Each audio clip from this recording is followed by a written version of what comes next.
নওগাঁর উপর দিয়ে ৭টি নদী বয়ে গেছে। দীর্ঘদিন যাবৎ নদীগুলো শাসন ও খনন না করার কারণে বর্তমানে নদীগুলো মরা নদীতে পরিণত হয়েছে। এছাড়া ৬৪টি খালের অধিকাংশ খালও মরে গেছে, ফলে চাপ পড়ছে ভূগর্ভস্থ পানির উপর। অপরদিকে নদী খালগুলোর স্বাভাবিক অবস্থা না থাকার কারণে পরিবেশের উপরও পড়ছে বিরূপ প্রভাব। নওগাঁর উপর দিয়ে বয়ে যাওয়া ৭টি প্রধান নদীর মধ্যে অন্যতম একসময়ের খরস্রোতা নদী ছোট যমুনা নদী। দীর্ঘদিন নদীটি খনন না করার কারণে বর্তমানে এই নদীটি মরা নদীতে পরিণত হয়েছে।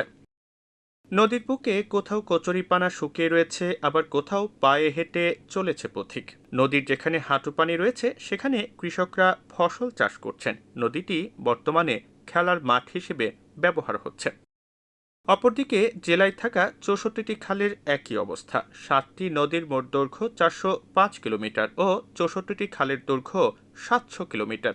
স্বাধীনতার পর থেকে এখন পর্যন্ত মাত্র ৭২ কিলোমিটার নদী ও খাল খনন করা হয়েছে।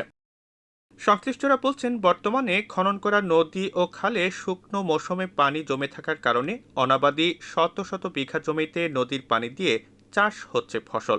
প্রাণ ফিরেছে নদীর দুই তীরের মানুষসহ পরিবেশের। শাখা যমুনা নদীটা ইতিপূর্বে নাব্যতা ছিল, নৌ চলাচল হতো, সেচ ব্যবস্থা ছিল, অবাধে মৎস্যজীবীরা মাছ শিকার করত, এখানে একটা প্রাকৃতিক ভারসাম্য বজায় থাকতো। কিন্তু দীর্ঘদিন থেকে এখানে এই পানি এখানে শুকিয়ে যাওয়ার ফলে এখানে নাব্যতা হারিয়ে গেছে, যে কারণে সেচ প্রকল্পের ব্যাহত হচ্ছে। তাছাড়া নৌ চলাচল বিঘ্নিত হচ্ছে। আমাদের এই নৌকায় চড়ে আমরা পার হতাম, এখন নদীতে পানি নাই, আমরা শুকানো অবস্থায় হাঁটে আসতেছি। এক সময় নদীর খুব পানি ছিল, আমরা নদীর পানি দিয়ে আবাদ করেছি বা ডুব গোসল সব কিছু করেছি। এখন নদী ভরট হয়, নদী একদম একটা নদী তো খনন করতে হবে, দিলে ভালো। এখন এই নদীটার এমন অবস্থা হয়েছে যে বিভিন্নভাবে নদীটা ভরাট হয়ে গেছে। এই নদীটা এইটা তীরমোহনী মোড় একটা, এই মোড়েতে অনেক সময় অনেক পানির চাপ বাড়ে, নদীটা পুরোটা ভরাট হয়ে গেছে। যদি এই নদীটা যদি খোঁড়া হতো, তাহলে সংস্কার হতো, যদি এখান থেকে নওগাঁ পর্যন্ত, তাহলে খুব ভালো হতো।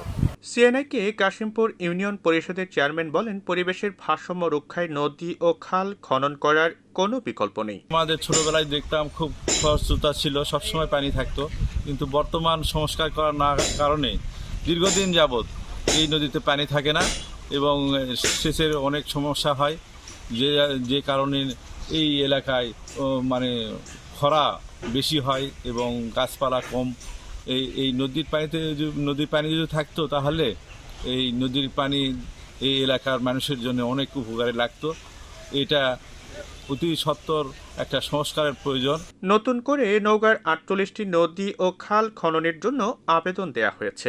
অর্থ বরাদ্দ পেলে খনন কাজ শুরু করা হবে বলে জানান এই কর্মকর্তা। আমরা ৬৪ জেলা অভ্যন্তরস্থ ছোট নদী খাল জলাশয় যে প্রকল্প আছে, এই প্রকল্পের দ্বিতীয় পর্যায়ে যেটা এটা প্রসেসের মধ্যে আছে, এই ডিপিপি সাবমিট করা হয়েছে। আমরা নওগাঁ জেলায় ৪৮টা খাল আমরা এই প্রকল্পে অন্তর্ভুক্ত করছি। ৪৮টা খাল এবং নদী, টোটাল ৪৮টা। এর মধ্যে আপনার ছোট যমুনা আছে, তুলসীগঙ্গা আছে, আপনার এদিকে নাগর নদী আছে, শিব নদী আছে। তো এই সব নদীগুলা যদি আমরা এই সেকেন্ড ফেজে নদী এবং খাল ৪৮টা যদি সেকেন্ড ফেজে আমরা খনন করতে পারি, তাহলে নওগাঁ জেলায় আপনার পানির যে স্কারসিটি, পানির যে স্বল্পতা, সেটা আমরা মনে করি যে শুষ্ক মৌসুমে ভূপরিস্থ পানির চাহিদা আমরা মেটাতে পারব। পর্যায়ক্রমে দ্রুত জেলার সকল নদী ও খাল খনন করে মরে যাওয়ার হাত থেকে রক্ষা করে পরিবেশের ভারসাম্য রক্ষার্থে সরকারের সুদৃষ্টি কামনা করেছেন নওগাঁবাসী।